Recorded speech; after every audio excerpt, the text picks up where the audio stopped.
Ladies and gentlemen, welcome to the Natty Cast. And now to your hosts, Tim Barker, Rex Stull, and Ron Thomas.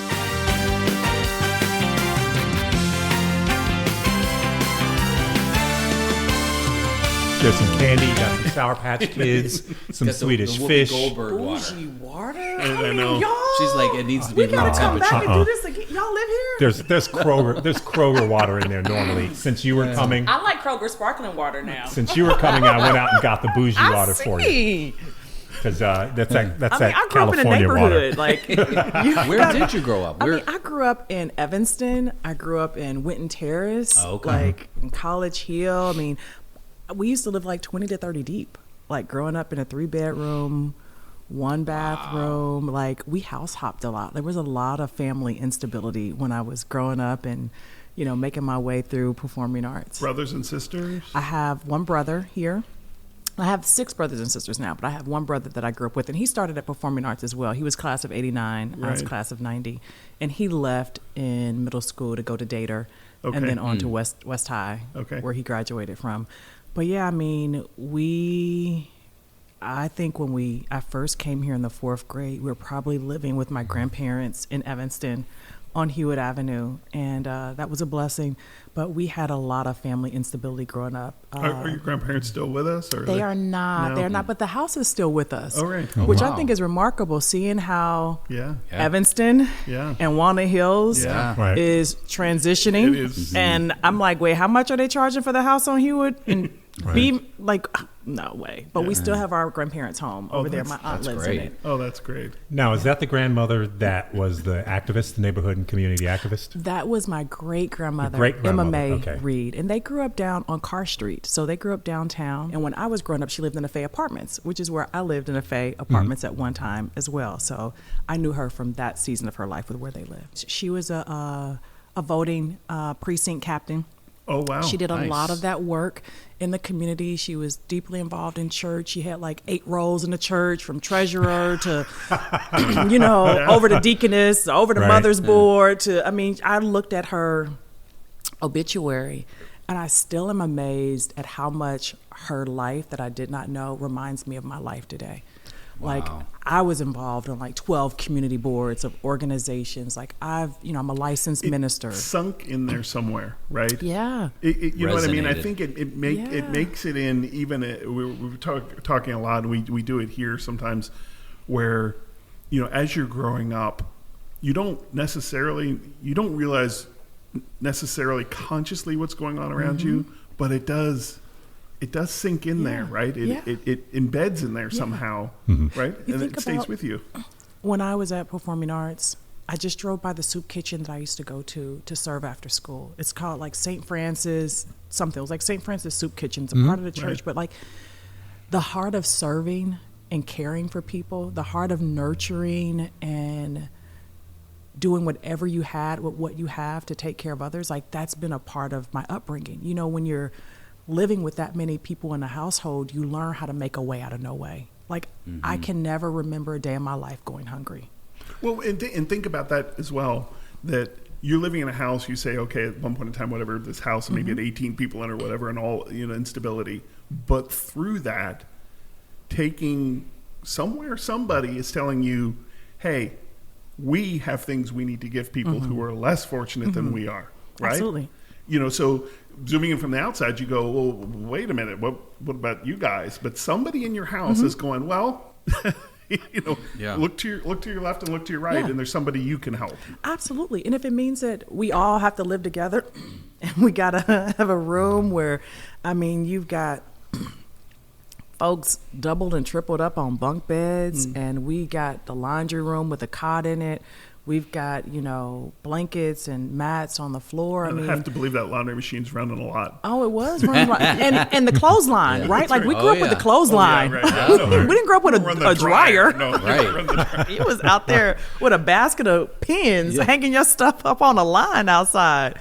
I mean, it's just amazing to see how we've all grown and to think of living that level of what we now know as housing instability. I didn't know I was house hopping. I No. didn't know I was couch surfing. I Right. didn't know that we were unhoused Right. because we always had someone that was willing to make sure that there was a roof over our head and to sacrifice space to make sure that the family was taken care of.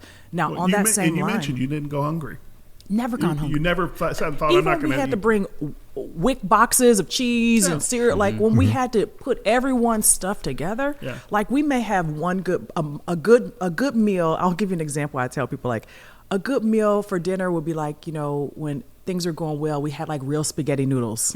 Like we had real like Right. Yeah. spaghetti sauce Yeah, from a and jar, like right. real like garlic bread and, Right. Parmesan cheese. Like that's when you knew things were good. Right. Now, when you knew things were tough is when we had all those little 10-cent packs of ramen noodles. Yeah. And you broke those packs up and that became the spaghetti noodles. Right. And you took packs of ground turkey and you cook that up and you put it with the ramen noodles and you put the little kimchi packs, whatever the little seasoning packs, and and that was spaghetti with some hot butter bread on the bottom of the oven. When you like toast your bread going up on the bottom of the oven, like that was the garlic. So we knew when times were tough. Sure. And we knew when times were good. But there was never a time where someone couldn't take what we had and make the most of us for all of us to be fed, or whoever happened to show up that day. And as I think coming back here and driving around town, like my cousin and I, in our generation of my father's siblings, were the first ones to not only buy a home, but to build homes here wow. in the city. Right. And to come back and visit many years later, that was in 1999, to come back here and visit and see that all of my father's siblings now own homes. That's Wow. huge. Yeah. That is. That my father, my parents not only own homes, but they also built homes. My brother bought a home. Like my daughter, I'm visiting in a home that she bought that was built unknowingly to her on the land I grew up playing in the woods in. Really? What? I mean, y'all, this is, I'm telling y'all. So she didn't know that when she bought it? She did not know that. And I was like, wait, where is this house at? Like, where are you? Like, oh my God. Like, I literally, the tomboy in me hung in the backwoods, like playing, like I had going down dirt fort roads. back here, right? That I used Wow. to play in. And I'm like, I'm literally living and sleeping and looking out the window on the land that I grew up playing on. Wow. When we lived in apartments, nearby. And it's amazing. Like, So how about education, though? I mean, how did that play into your family's like mindset, or well, my mom was a teacher. She's a retired Cincinnati public school Okay. educator. All right. But growing up, she worked for the College of Education at the University of Cincinnati. So she grew up working at Southwest College. She taught shorthand and business So classes at night. she had a college degree. My mom got her associates, her bachelor's in urban planning and design from DAP. She got her master's wow. from the University of That's a Cincinnati. theme. I ended up going from University of Cincinnati, which was free, and I had a scholarship, so it was like, you're getting paid to Yeah. go here. Like, how dare you think about going somewhere else? Yeah. But I did. Right, because she was working there, She right? was working you got there. She had tuition remission, right? Yeah. Tuition remission, That's yes, right. Rex. I went to Tuition tuition remission because I don't know if you remember Dan Banky. Anyway, he was performing arts. He was our grade, but his dad worked there, and he was on tuition remission. It was like It was serious. Oh, it was big. They work there for their children, and of course I value that. Coming into UC, one, I went to performing arts from 4th to 11th grade. I decided that my senior year, You started in fourth grade? Yeah, started in fourth grade. Won the election to be, I was freshman class secretary. So some of the political movement started at performing arts, really. Wow. And my freshman class slogan was, "Let me read you my notes." Oh, wow. And I had a great friend named Wendara Scruggs who lives in California now, not far from me, who was just gifted with her artistic skills, and she had all of my posters looking fabulous. nice. So Do you have I any? won. Do you still have any? I wish I Oh, wouldn't it didn't. be I great? wish I I know. did. I I know. wish I did. So now, where did you end up graduating from? Was it Withrow High School. okay? Graduated from Withrow. But I want to know why. What happened So- from 11? Why not? So I won the election to be vice president of our senior class. So I was ready. And then we toured Japan. I was a part of the music theater class that toured Japan. Okay. And there were some things that were really unsettling that I experienced under the leadership at that time. And what I experienced, coupled with feeling in that season, like, maybe I'm missing out on something. Maybe I'm missing out on what high school seniors and what high school students experience. You know, I lived in Evanston at that time, you know, lived between Evanston and College Hill with family, and my brother went to West High. Going to football games. Great football. Yeah. Like, and I'm like, like no homecoming, no football games, because when I came to performing arts, we had the Raiders, right? We had sports. I thought I was going to be on a volleyball team one day. Miss Keller was there. Like, I just thought that I was going to have some measure of sports in my life. Yeah. And that was a real tough decision. And it's actually the one decision that I regret in my life. Like, if there's a life regret as I process with my daughter today, like things that I would have done different, I wish that my mother would have been like, no. Like, I had to tell my daughter when something really impactful, that was something that was more racially motivated that she experienced in high school in California happened to her. I had to really give her some good, wise counsel and some sound judgment. I think my mother was excited that she was a Withrow Tiger. She was an alum. Sure. Hey, great. That's what you want to do. You know, hey. my dad graduated from Withrow. I didn't know that. Yeah, my dad graduated from Withrow. Yeah. So, hey, Tigers. And so there were some things that were just brewing and not feeling valued, not feeling respected, and being disrespected. Well, having been there and from at the 17, fourth grade. Yeah, like, I mean, you've been there for the fourth grade too, so you actually saw to a transformation. Yes. Right? I mean, the school was definitely had changed from that period of time that you got there from even when we were there, right? Looking up. So I'm sure that had to, of course, play a role. Yes, it did. And I'd never anticipated. It was not something that I had planned on making until that summer and coming home that junior year summer. Well, it's hard to go to any school just for, forgetting that environment, to leave your junior year and go to another school for senior year anywhere is that's a huge thing. And when I got there, because we had taken so many classes at performing arts, like I only needed like the basics, like, and they wouldn't let me leave before the end of the day. So like I had to take like maybe calculus, psychology, English, but I was done at like third period. I worked for the counselor in her office, fourth period. I worked at the University of Cincinnati's bookstore after school in Lazarus department store. Oh, right. So like, I'm going way back. Yeah, that's you're not kicking at Shillito's right downtown. School, but Shillito's. I knew Shillito's too, and Pogues, Shillito's. Yes. Oh my God! Wow. So I was kind of in UC when I was at Withrow. Sure. And so I started there, and after. And what were you taking at UC? What was your? I started in political science, actually. Okay. And what was your major performing arts school? What did you? Drama, vocal music, and music theater. Oh, you were the whole gamut. I think I started like dance. Sure. You know, elementary, I was dance. I may have done like a minor in creative writing, but I would say drama was always like a major. What you viewed as your, Vocal music was always like a major. Music theater was something that that was a really amazing experience to be in a music theater. Right. Yeah, that was cool. Right. But anyway, and then you say no to UC and go Hampton. I went to Hampton. And how did that? You just went to distance, historically black college tours my junior year, maybe my sophomore and my junior spring break. So there was this appeal and this draw to like I've only heard that I had to go to college. And I only heard that I had to go to the University of Cincinnati because of tuition remission. Bam. That's Rex's middle name. Tuition remission. My brother went to Oberlin. It's a great school. And then I went to UC because they were like, can't afford it. Because we just broke the bank at Oberlin. And he went on the 5-year program up in Oberlin. He was a super senior? He got 2 degrees. Oh. Yeah. So it wasn't like the 5-year super senior. Oh, he did. Yeah, he wasn't remedial. He said a stand. No, he was not remedial. No, we covered this. Who in that family is remedial? No one. I know.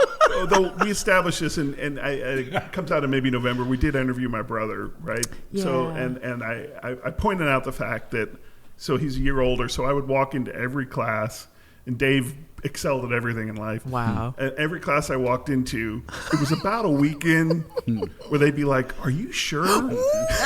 Rex.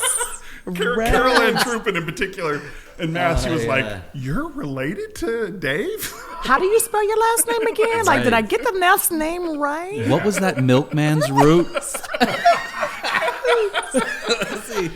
I mean, that's a legacy. That family is legacy. Matthew's asking us, were we all in any shows together?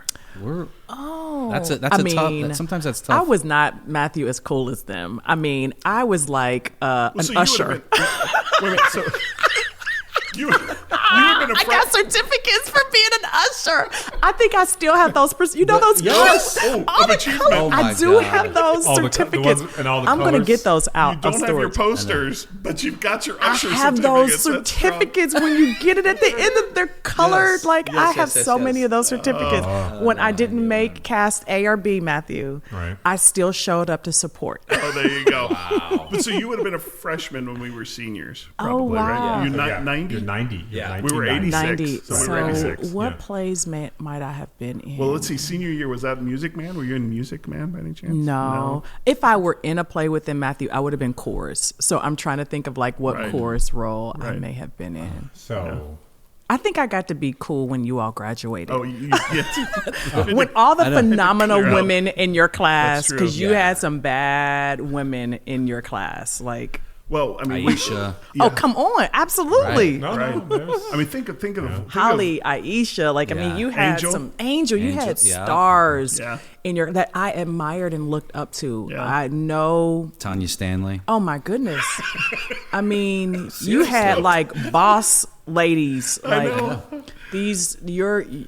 I admired, I looked up to, I was inspired, and so when I was not in a play, I was still equally excited to be a part of all the excitement and the thrill of what was taking place. Like, I learned to find my place, and certainly when your classes graduated and I was in music theater, I think there was more opportunity, more visibility, more recognition, Sure. and maybe even more confidence, Right. you know, with the opportunities that were given. No, I love that you say that too, because I think that's what's so beautiful about that time, because I was doing the same thing for the 5 years ahead of me. Yes. Rocky Carroll. Oh my like, God. You know what I mean? Like that. Yes. That's what was so beautiful. Well, and I about it. remember because I saw you at my dad's memorial, Yeah. and when Alton spoke there, and he told such an amazing story, and we're going to get Alton on here, but about just which he came late, you know, whatever, sophomore, and Yes. just that sense of being seen, you know, like Yes. somebody seeing you and going, Yes. "Hey, you could do this." Yes. And you know that the power Yes. that has in your life when somebody sees you. Yes, yes, right? yes. Yeah. And I think I always grew up, you know, I was born the oldest granddaughter. And I always grew up being someone who knew how to cheer and champion and help other people. So I had this mindset, and it may have honestly originated at Performing Arts. I was okay being second in command. I was okay being the one who helped other people stand out front, which is where I always thought that I'd be, you know, even in politics. I never desired to be the person out front. I always desired to help great leaders be better leaders, or to help people be better people. I never felt like I had to be the one that was center stage. But I also grew comfortable being that person, being second in command, Right. being vice president, right? Now, I didn't try to be the president of our senior class. I'm like, I'm great being vice president. I'm good being the person that helps lifts and support the leader. And so that mindset may have grown out of coming also into an environment where maybe I didn't make the play, but I'll take a role that support. I'll greet people. I'll get people to their seats. I'll get people situated. I'll make sure people have everything that they need to enjoy this amazing production that's going to take place. Or I'll work backstage. Well, right. I was Yeah. going to say, Ron and I made our bones doing technical theater. I mean, I was a drama major, but doing technical theater, right? And the whole, you know, we always used to say the biggest compliment, you know, running sound or whatever, the biggest compliment they could say is they did not notice what you did. Exactly, yeah. They noticed the show. They talked about the show. They talked about what, you know, whatever it was, and they didn't notice you. If you did that, then you did your job, right? Totally. Yeah. And that was something that I taught when I went back and I was working with the students on Sound of Music for theater. That was one of the first things that I really try to impress upon them is that you are just as important as everyone To this process. on the stage. Yeah. So, Well, yeah. as totally. any sound man will tell you, you want to see how important you are. Turn the the microphone mic. off. Shut up. Oh, yeah. Or don't let that stage rotate. Right? Oh, yeah. Honestly. You'll see it all of a sudden. And how Mr. important- Loizo, you don't move that chair that should have been right. moved Yeah. from that spot.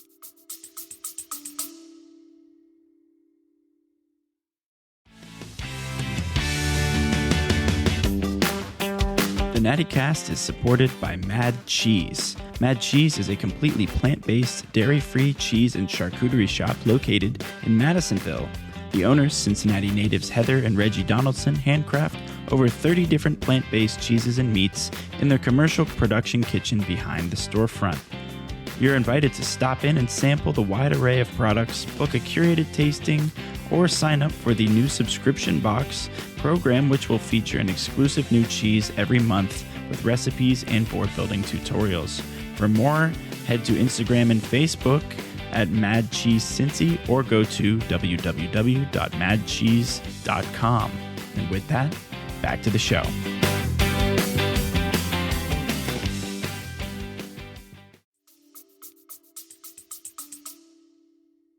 But going back, so on Hampton, when you So like I how get to that- Hampton, yeah. right? I beg my way into Hampton because I literally had to beg my father to cover the cost of me going to Hampton. And It was just then would have been your sophomore. this would have junior? been, so when I transferred to Hampton, because UC was on a quarter system and Hampton was on a semester system, I became a second quarter sophomore. Okay. So in 92 Gotcha. is when I transferred to Hampton. I did 2 years at UC. I had a scholarship. The scholarship allowed me to have a job at Cincinnati Bell. So I had internship and I was getting extra money and I had tuition reimbursement. It was like they're paying you literally and they've given you a job. Like, why would you want to go somewhere else?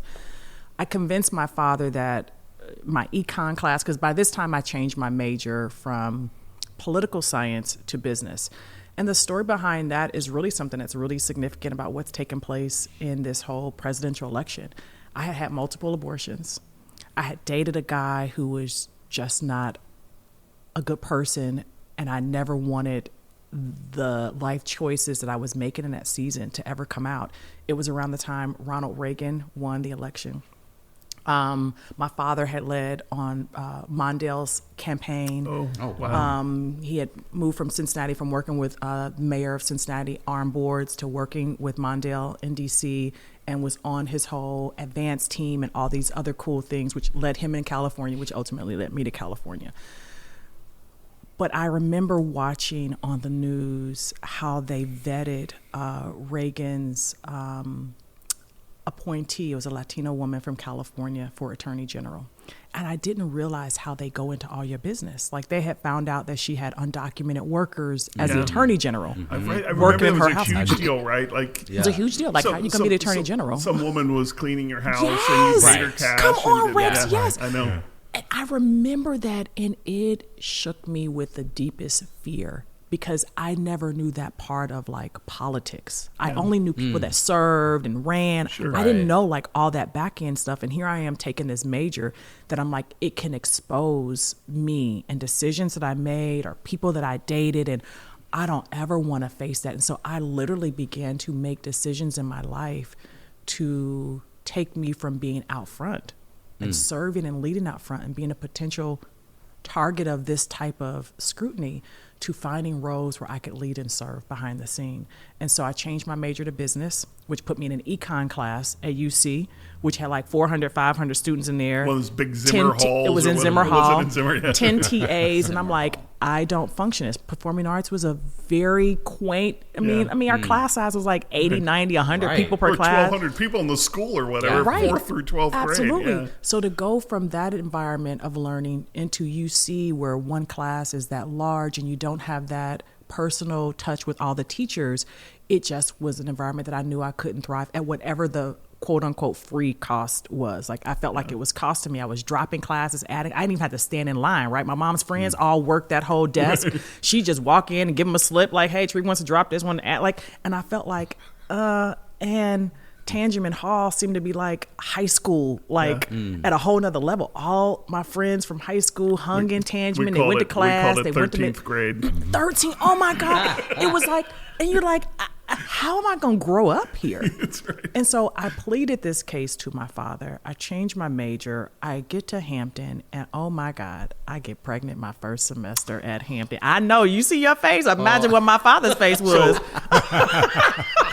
Just so we're clear, one of the classes I made it through at the University of Cincinnati was Family Life and Human Sexuality. I should have had it. I got an A in it, which meant I got to become a TA in Family Life and Human Sexuality, which was in Zimmer.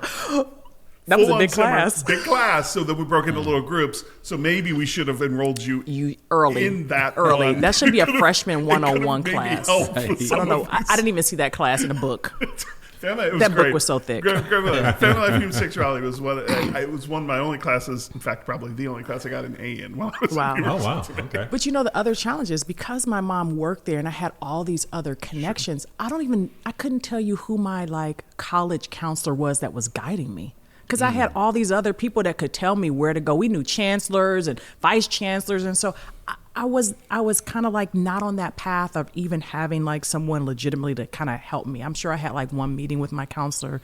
I changed from political science to psychology to social. I was just jumping my major. But there's around. difference between technically doing those things and somebody actually talking to you Yeah. about it, right? Yeah. I mean, really talking to you about what you want to do, or right? I mean, But education was critical.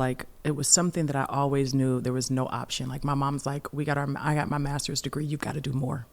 That was an expectation growing up. And so here I am at Hampton, now pregnant, the dorm president. I'm still running for stuff, right? President of my There's a dorm theme. There's in a- college. Yeah. And out of the embarrassment and shame, I don't go back to finish out my second semester at Hampton. I returned to UC to continue my education while I was pregnant and finished out, winter quarter, spring quarter, had my daughter in June, returned in the fall. But all this time, I still have my internship at Cincinnati Bell. I was able to transfer this scholarship at UC, which is a really significant scholarship. I didn't know it at the time. It's a Darwin T. Turner scholarship. I was able to transfer that to Hampton. So I still had some of these benefits that I was building on, but I was also mapping out my strategy to get back to Hampton. I knew that I could not stay at UC. I didn't know how I would graduate. I had all this baby daddy drama associated here. Sure. It just wasn't that environment, even with that decision that I was walking out. And so I went on a letter writing campaign to the president of Hampton, to the dean of women, to the dean of students, to the dean of men, begging my way back into Hampton and trying to figure out how I was going to get there. I moved into an apartment in the Faye on President's Drive. I feel like, hey, I raised my daughter on President's Drive in the Faye. Which is kind of significant because I'll tell you about her journey. And I realized that was not the life that I was called to live, but what I needed to maximize in welfare and WIC and benefits was going to get me to where I needed to be. And so I do this letter writing campaign. Hampton lets me back in. they let you back in. They let me back in. I didn't know I needed to have money to go back in because now my daddy's not paying. Oh, I didn't even go to President Clinton's inauguration. My daddy was like, ixnay on any of these other activities and benefits. You got to figure it out. If you go back to Hampton and decide to go back, maybe I'll help you with, child care, but you've got to figure that path out because I invested in you. And tough loving it a little bit. Good And when you bad. say not let you back in, you can't go to college and have a child. I didn't I left the school. I just left. Yeah. Oh, okay. I didn't let You them didn't know I leave was on- leaving. I you just leave didn't on come good back. terms. You're just like, I'm Yeah, not here no. anymore. They're like, hey, what happened? We took Listen, you off the road, girl. I don't know. She just stopped showing And up I to didn't class. want to have to reapply and go through I that gotcha. whole. So I'm Right, like, hey, right. can I come back in without doing that? I know Right. I left. I But know told it's a little bit of your story in these letters. Of told what, my story. Creative writing kind of helped me out. Yeah. See, There you go. Well, you got somebody's attention. I mean, that's I got their attention. I got back in, and one person in particular you can think of that did I don't know for that you? it was one person at that time. I think it was a village. I Okay. think that's when I really began to appreciate the power of the village, and what that village did in welcoming us back, and me going from Welcoming us back. So, welcoming us back so because you went back with your daughter. I took her to California because I took my father his word. He said he'd help me, so I was like, well, hey, I'm going to show up in Oakland. Got it. Okay. Well, And I flew my daughter serious he out. is about this, right? She stayed there for 2 months. I got a rent-a-wreck off of Redden Road. I didn't have enough credit or money to get a real rent-a-car from a Hertz or a budget, but they had this place called Rent-a-wreck. Oh, Oh, yeah. And I got remember this that. busted Caravan that had no seats in it, and took my Ford Probe GT that was a 21.5% interest rate. Damn. Wow. The struggle was real. The struggle was real. Saved up my little money from Cincinnati. By the way, I always love that. Hey, you're somebody who we think has bad credit. So what we're going to do is we're going to charge you double the interest rate. Yes. Because we're afraid you're not going to be able to pay. Northgate Ford. Thank you. Northgate Ford. There's another Which is crazy. That's a There's sponsor. another sponsor we can cross off the list. And now a word from Northgate Ford. Look at what you invested in, Northgate Ford. Yeah. But the what's crazy is that my first job out of college was with Ford Motor Company. Oh, wow. And I resigned from Ford Motor Company as a regional district manager over our marketing, sales, and service division. All right, you're going to have to walk Here. us through how you... I mean, y'all, this is, I'm telling y'all, this is probably part 1, 2, and 3 with Treva. But get to Hampton. I mean, there's a lot that we can say about Hampton. But what I will say, maybe we can get back to little things, is that baby girl that we found ourselves going back to Hampton and graduating from Hampton went on to get a full ride from Harvard University. Oh, wow. And then went on to Parsons Fashion Design School and is now leading all Black maternal health at Procter & Gamble. Wow. And over all North American, Canada, and U.S., Pampers Baby Care as a senior manager of communications. So you never know the power of a village or the power of that resilience that I was raised in, and leveraging that power of making a way out of no way. And that seed of educational value that my mom, instilled in me and my brother at an early age, like that fight of faith has been in me from my great grandmother, and knowing how to show up in difficult times and watching a family care and nurture and love each other in very challenging times to stay on track to ultimately get back to where that you can thrive. I knew that I would thrive at Hampton. Yeah. I knew that I needed to get back to Hampton before that graduating class. How did your parents end up with the education that they did? How did that happen? My mom was inspired by her sister. My Aunt Tina was several years older than my mom, and she excelled in high school. She went on to the University of Cincinnati, and she excelled. And I think my mom really valued watching her education and academic excellence. She got a job at Procter & Gamble. She retired from Procter & Gamble as a chemist, and I think that inspired my mom. Out of the 7 children, I think she was the more inspiring one. My grandparents were hard workers. They worked in manufacturing here. They worked for General Motors, and we had a lot of that hard work and commitment in the family. But I think educationally, my aunt was the one who inspired my mother. My father did not finish at Hughes. He left his senior year. He lied about his age to the government to become a Marine and fight in the Vietnam War. Wow. He signed up. He signed up. Wow. You signed up early. Yeah. You ain't just signed up. You lied and signed up to be on the battlefield. And he did not have the same academic journey as my mom. He had a lot of life experience, life journey that propelled him to be this incredible civic servant and leader, particularly in California, where he served the city of Oakland for 35 plus years. I'm always fascinated by that, inside of families, where you can see the big leaps, right? I mean, those are big steps, generation to generation. My mom's family was immigrants. I know my grandparents went to the 3rd grade. My mom has a master's degree, right? But it was work. Yes. That it was work ethic, and they instilled in them that an education is going to, because to them it was the American dream. Absolutely. Right? They were pursuing the American dream, and they were like, come here. We came from there. You're going to be an American. We're going to raise you up, and you're going to get an education so that you can now access this in ways that we never could. Yes, and I think all my mom's siblings graduated from high school, but my Aunt Tina just excelled academically. The first one that went. And I think she was the first one to graduate of the siblings. My grandparents from my mom's side came from Alabama through Virginia, Hampton. Right. One of my aunts was born in Hampton, to Cincinnati. My father's side went from Georgia to Tennessee to Cincinnati. My father's side has more entrepreneurs. Both sides have a lot of deep faith wells of leadership, but entrepreneurial, small business, a lot of that is my father's side. Civic leaders was certainly my father's side. What is your daughter's name?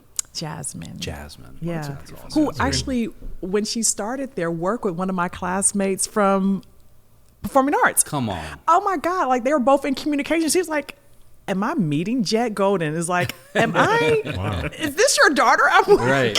with? I was like, oh my God, like Jet was the coolest. Okay, so now so you said your dad got to Oakland. So now you've graduated Hampton. Graduated from Hampton. And then- I start at Ford in Detroit, and I go from Detroit after starting there for about 2 years to the Washington, D.C. region, marketing analyst for Ford sales. A lot of great work there.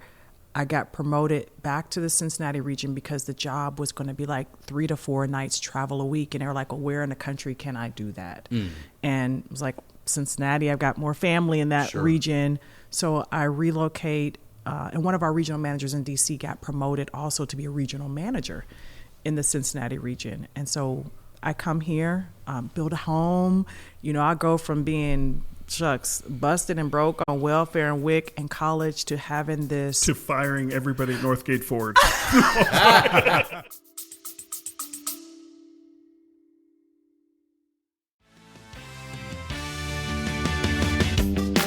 The Natty Cast would like to take this opportunity to tell you about Red Oak Animal Rescue. It is a local nonprofit animal sanctuary right here in the Cincinnati area. If you're looking for a good way to give back to your community and see some cute animals on your feed all at the same time, please head over to Red Oak Animal Rescue on Instagram or Facebook, or check them out at their website, redoakanimalrescue.com. The best way to support Red Oak Animal Rescue is to check out the Patreon page and sign up for a monthly subscription, or click the link to check out some of their adorable merch. Once again, the Natty Cast is very happy to support Red Oak Animal Rescue, and with that, back to the show.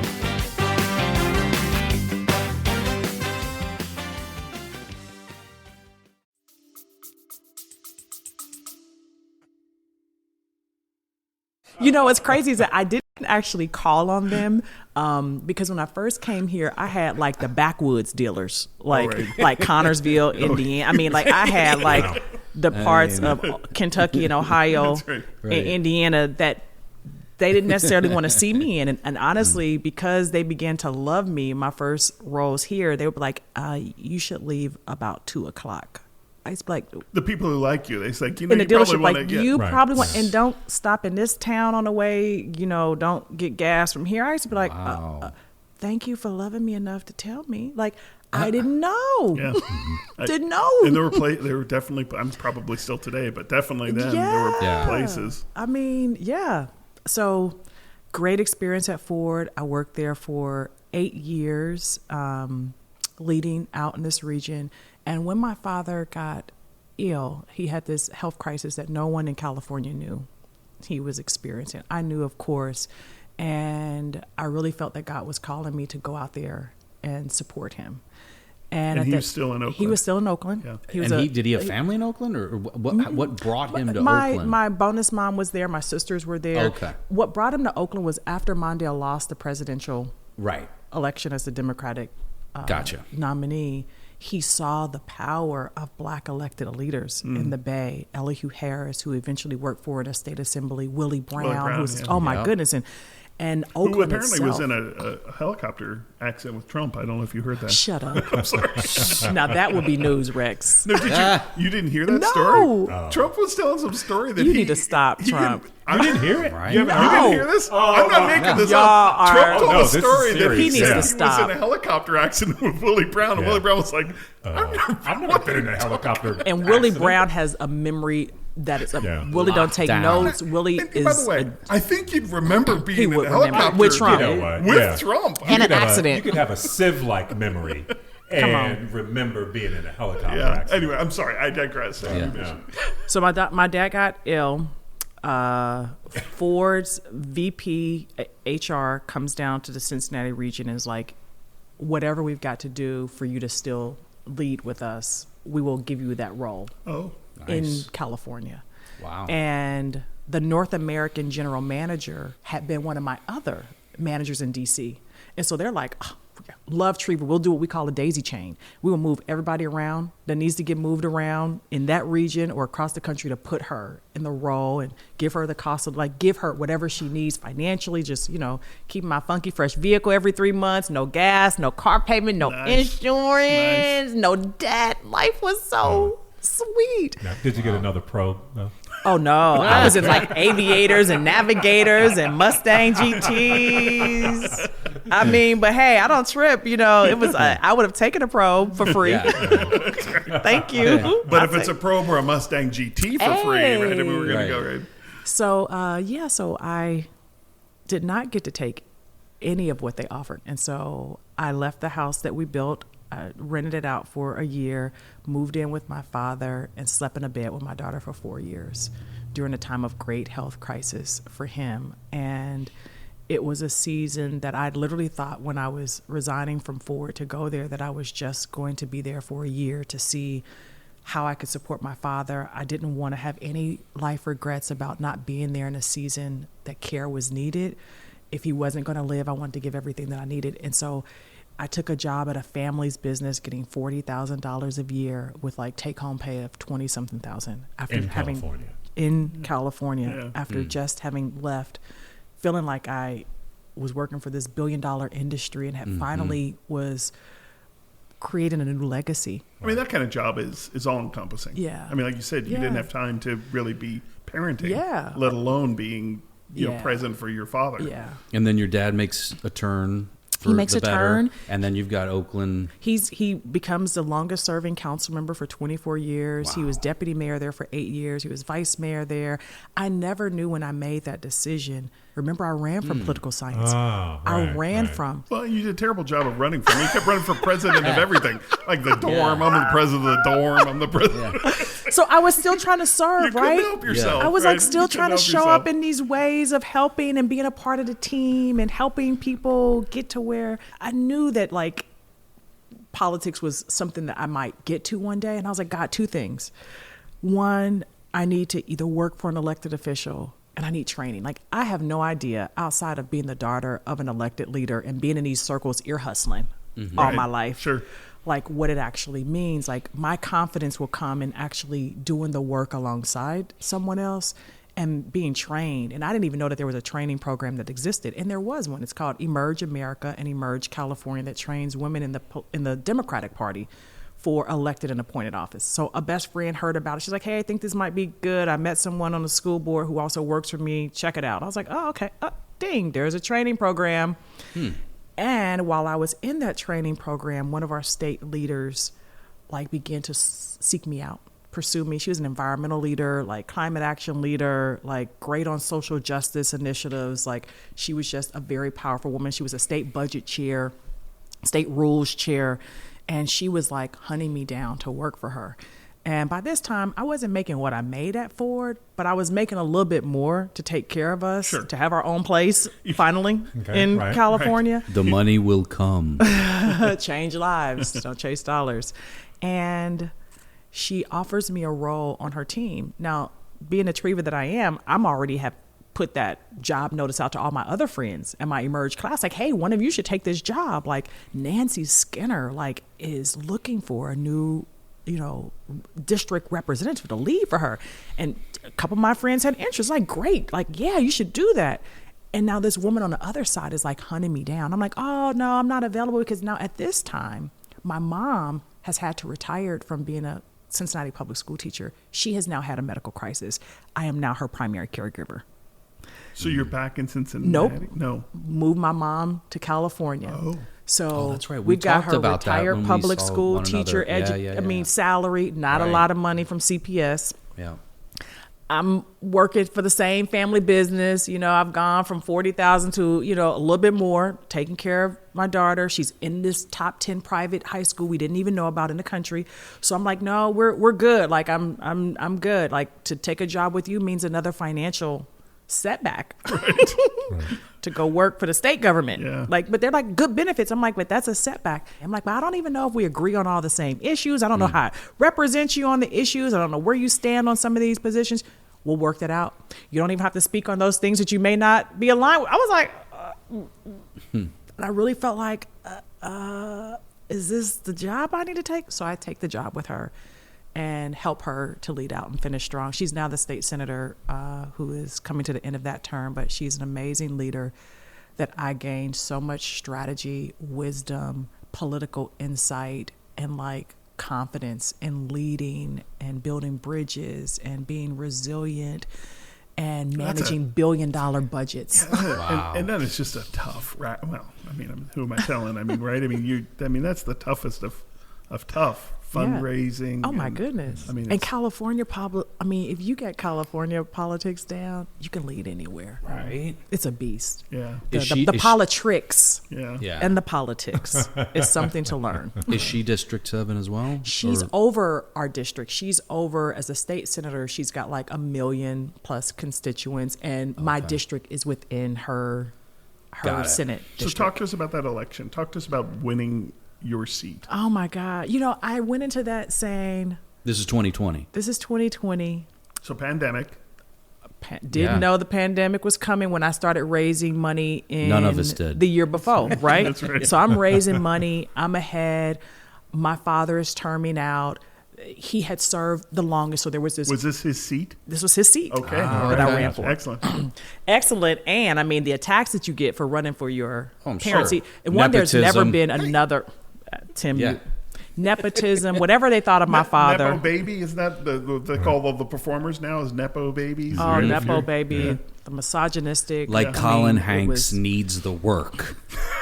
Now, mind you, it's not an issue when you follow your parent in engineering or education or the medical field right. or science, technology, or shucks, as a truck Yeah. driver, Yeah, right? Archie Manning. Arts and culture, like musicians, like Yeah.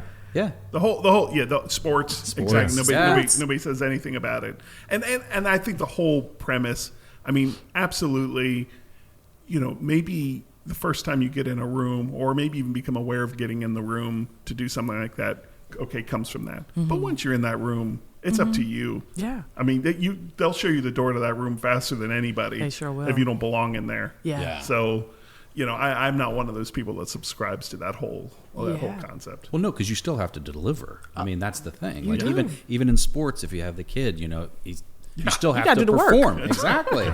Yeah. And I had been serving for decades over in California, behind the scenes, remember? Because I'm on every board of organization, because I don't want to be out front. I just want to help with strategy and planning. I want to help raising money. I want to help do the work. I'm in the trenches. And when it was finally that time when my father was like, I'm leaving, and I was still questioning, like, I don't really want to be that But person. he wanted you to run. He did not want me to run because he knew the cost of running. Yeah. Physically, emotionally, Sure. mentally, politically. And as a father, his heart was so protective. And as a father, he's still thinking back on what I walked away from, even financially, right? Because he's the generation, like, you want to see your child do more and better. He knew what the salary was. He knew what the job description was. He knew the district that he led in had been one of the most crippled districts of disinvestment, and the fight that you have to fight to get 5 votes to take care of that community is not easy. He did it, he led it, he excelled in it, and he also knew the cost at that time in COVID coming in, where cities were struggling. The recovery was going to be deep. Like, he could see, not knowing what that pandemic would bring. And he's like, you could go work anywhere. Like, people are always trying to get you What are you doing to, like, then? what Yeah, are doing you, this. you take care of you, take care of Anything my else. grandchild. Like, what are Yeah. you What are you doing? doing? Yeah. Come on. Like, but he also knew what was in me was also a part of what was in him. It's also been a part of, like, that family line of serving and servant leadership. And he knew that what he's watched me do in everything that I did as a minister in corporate America, starting a business. I started a company called Triumphant Woman. Like, he knew that it was a part of me. He could not shake me from that.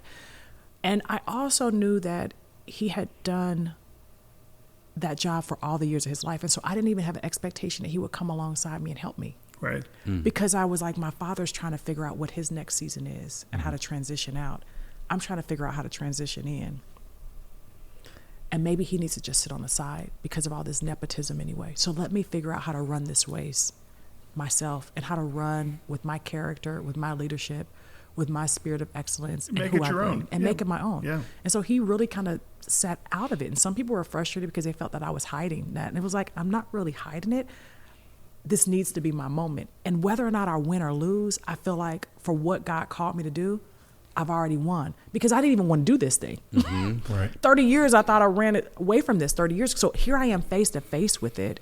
And I'm just walking this out in obedience. So whether I win or not, I've won. I could check it off the box and be like, I did it, God. Can we stop talking about this running for elected office, please? Well, I think, I was just reminded me, my dad would give advice to people who wanted to go into the arts or go into theater, be an actor or whatever. And he always used to say to them, if you can do something else, you should probably do that. Sounds like him. Anything Right? else. Anything else. Anything. So if you're You going like changing tires? that's Actually, for you. That's right. I kind of do. But that was his But yeah, advice. it's true. I heard him give that advice to more than Yeah. one person. But it reminds me of that, thinking, the reality is sometimes you just you can't do anything else. You can't. need to. Right. So the people who are going to, and like you said, it's no guarantee you're going to get there. But the people who are even going to go through the process of getting there, it's because you have to. Yeah. And my life in that moment, it was like, why not now? Why not you? Everything about my life journey was meeting that moment in that pandemic, and also in the moment of crisis in that city. Like, we have endured the deep loss of losing our son, Brandon, my daughter's bonus brother, the oldest of our children. Brandon was murdered in Cincinnati in 2013 when I was working for our state senator, or our state assembly member at that time, when I was leading out on her gun violence prevention packages. And the district that I ran to serve had the highest shooting, homicide, violent crime. Wow. And so it was also a district that had some of the highest housing instability, homelessness, right? Well, here, you heard me. I had lived housing instability, mental health crisis, business doors. We had owned businesses that some survived, some had not survived. Although our business was firmly rooted at that time, my bonus mom, we had an insurance company, a real estate company, mortgage company, but we also had been a part of business doors closure. And when I was coming into that seat, like 700 businesses in the district had closed in COVID. So there were so many aspects of my life journey that I could speak to, that I had lived, and could help bring this district to a place with a level of integrity, accountability, and what I just felt like with this tenacity to really help bring us through this challenging season, to help recover, to help move this district forward, to help bring East Oakland the level of investments and equity that we deserved. And I felt like what I had endured in all those years that may have been some seasons of shame and wanting to hide from them, like, met that moment of standing in a place to have greater influence and impact, to really have the life outcomes that I believe that other people deserve, just like me and my family were experiencing. I had to feel good to win that election. Yeah. What was your slogan? What was the first election? What was your campaign slogan? It was East Oakland Forward. It was. Okay. Forward. It was Forward. let East me Oakland let me forward. read you my Because I got some notes to read to you. Read now. my notes. East Oakland forward. You see, I love notes. You I guys, still take notes. you guys buckle up, Oakland, because I'm going to sit here and read you my Yeah. notes. We're going to talk. I think through it was some like change, accountability. Like there was something like that, but it was really about moving the community forward. It wasn't about me. Like I've never come into this with an agenda to get something from me. I didn't need anything out of this. I felt that everything that I had to give, that I lived or that I led, from corporate America to small businesses to my own business ownership, like it met that moment. And I was willing to walk away from my career at that time. Like you had Duke Energy here. I don't know what the name of it is now, but we have Pacific Gas and Electric, PG&E. I was a manager within that system, leading in our utility company. And I walked away from more income, a lot more income, again, to run for office, to serve. And so for me, it was like, what can I give to help this entire community in this city move forward, and especially the part of the city that has long had disinvestment and been disrespected and shut out and kept out and had seasons of not being able to fully emerge like I believe that they were called to. How long is a council member's term? 4 years. Oh, wow. And I've decided not to run for re-election. What? You did? Really? Uh-oh. Oh, sorry. That hurt. Sorry about that. I'll have to send you that. I Whoa. put it out last month. It's breaking right Really? here It on is. the It's Natty I- Cast. This test. Wow. And it was a clear path of victory. They just did a TV story that's run since I've been here on the path of victory to continue for another 4 years, and how I've got a colleague who ran and won in the same year, and she had like 11 people running against her. I think now maybe on the ballot there may be a total of 6 that actually qualified. But here I had a clear path of victory to run, and I'm making a similar decision 20 years later because my mom's healthcare needs have increased significantly. And leading a city in crisis 24/7, and the district that is also crippled in this crisis, and being my mom's primary caregiver now 13 years later, with her care needs increasing, what will the next 4 years look like? Is she still out in Oakland with you? She is. Yeah. Yep. But you're going to stay in Oakland, or do you know? Have you made that decision I yet? haven't made that decision yet. Oh, wow. We don't have any more breaking news. You may have to bring me back for the next breaking news. I would tell you that there's this memorable moment that I have with Vice President Harris when she was running for Senate. And I was like one of 5 people that held this big fundraiser. It was at a law firm. How I got to be on a team, is because of the state senator, Nancy Skinner, that I work for, our district attorney, another council member for Oakland, and I think maybe as an attorney or someone else. A banking, one of our CEOs of a bank. And they invited me to be on this host committee. And I'm like, wow, I'm not an elected official. I'm not, but thanks for bringing me on the team. Like, I'm just here to help. Like, I know I'm not about to bring in as much money as the rest of them. Now, mind you, I had raised money on Obama's Victory Fund campaign. I knew how to raise money. But this was like, I felt like this was like a big baller slate of hosts. And I'm just like the little helper on the team, right? So while we're having this event for her, my daughter's there, my daughter's boyfriend's there, they're home from college. I'm trying to get everybody at this event. I'm in the kitchen while they're doing the program, talking, because I'm like, hey, I'm just to help. I'm just here to make sure everything's good. I got some people here. My people are here. They paid their money. Everybody's good. Let me just clean up and get stuff, ready back here. And all of a sudden, I hear everyone's like, Treva, where are you at? And Kamala's like, Treva, come in here. Where are you at? And she begins to speak. It's really emotional now. But she begins to speak so many words of encouragement and life to me. Wow. About me. Things that I didn't even know that she knew about me. And she said some wonderful things about my father. But I'm in this moment coming out the kitchen. I'm like standing like. That's right. Wow. That's awesome. That is great. You remembered me. You saw me. You knew me. Now, of course, I had met her. She's from Oakland, right? Yeah. But to have this moment, it felt like when Congresswoman Jasmine Crockett was saying at the DNC how Kamala saw her in that moment as a freshman, congressional leader coming in and knew something was wrong and pulling her to the side and speaking some words of affirmation and life. In that moment, I will never forget her looking for me, not seeing me in a room full of people.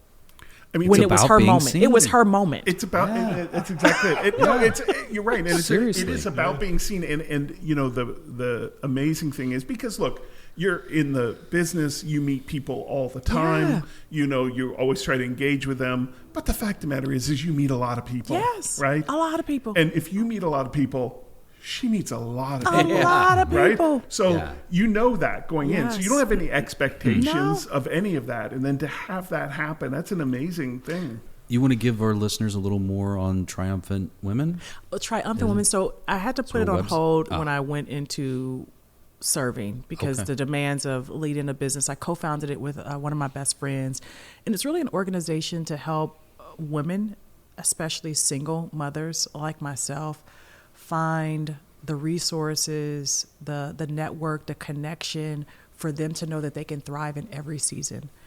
The darkest seasons of their lives, like I had faced myself as a single mom from Hampton to where I was, even coming into leadership roles in Oakland, and putting them in a place where they could have, people pour into them, like whatever your dream is, it's possible. I know you may be in a hard time. Maybe you just recently got divorced, or maybe you're a recent widow, or maybe you've walked through some very tough times, you've lost your job. And so we would partner with organizations like Wardrobe for Opportunity, or the Oakland Elizabeth House, which was a transitional house for women who had perhaps come out of a domestic violence situation or intimate partner abuse, which I almost literally lost my life when I was carrying my daughter in a relationship with her father.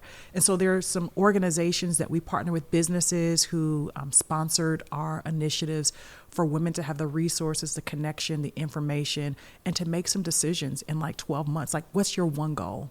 What's one thing? We get overwhelmed as mothers and leaders and parents with having 50 billion things. I'm here to help you get to that one goal. And for some of them, it was just home ownership. For some of them, it was to launch a business. For some of them, it was to go back to school and to be in this incredible, encouraging circle of women that they could see themselves and know that they weren't alone, and that they could be seen with the connections and the resources that I could bring through all the network that I had to help get them there without them investing in that, but us investing in them. That's awesome. Wow. I'm so excited to see what I know. what you're going to do next. I always like to ask our guests as a native Cincinnatian in regards to sports and the Bengals. If you're wearing a Bengals jersey, what player's name do you have on the back of that jersey? I love Joe. You know, Oh, really? I've come to love Joe. I used to have a friend from Hampton, Michael Jenkins, who went from Hampton to play for the Cincinnati Bengals.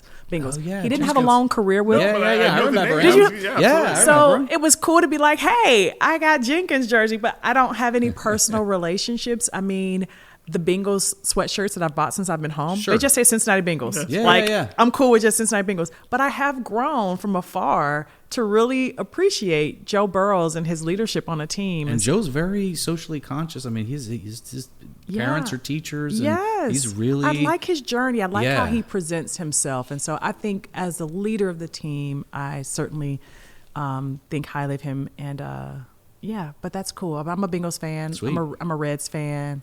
What Reds jersey? What player would you I have? don't that have you a player. You know, Okay. my daughter's godparents are like tiny part owner of the Reds. So I just I just represent the Reds. I love that the Reds have given opportunity for Can we get some minority tickets? owners. Yeah.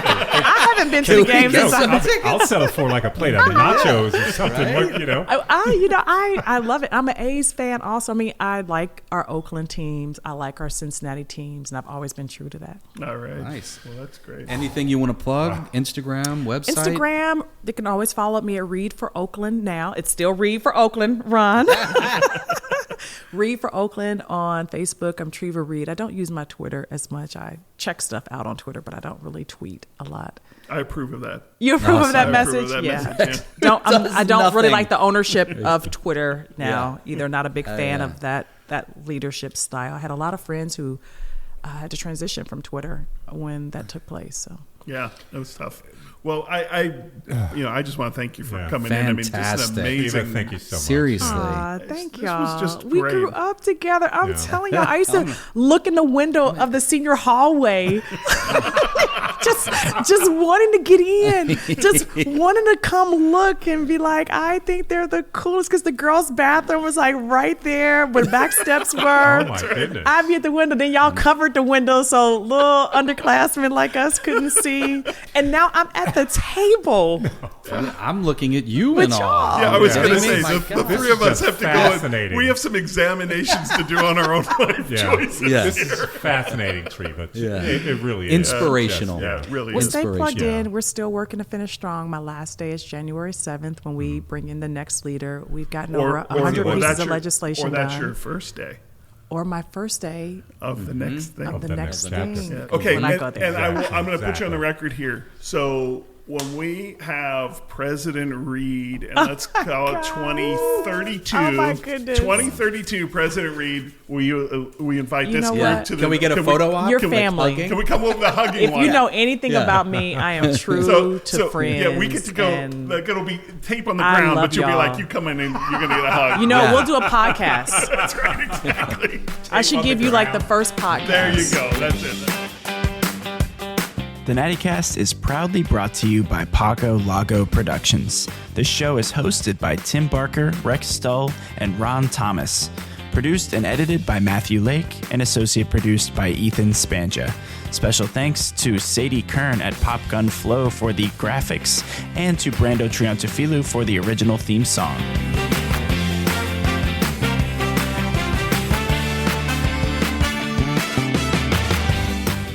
Feel free to follow us at _NattyCast on Instagram or head to our website, thenattycast.com. You can get this show wherever you get your podcasts, and we'll see you next time.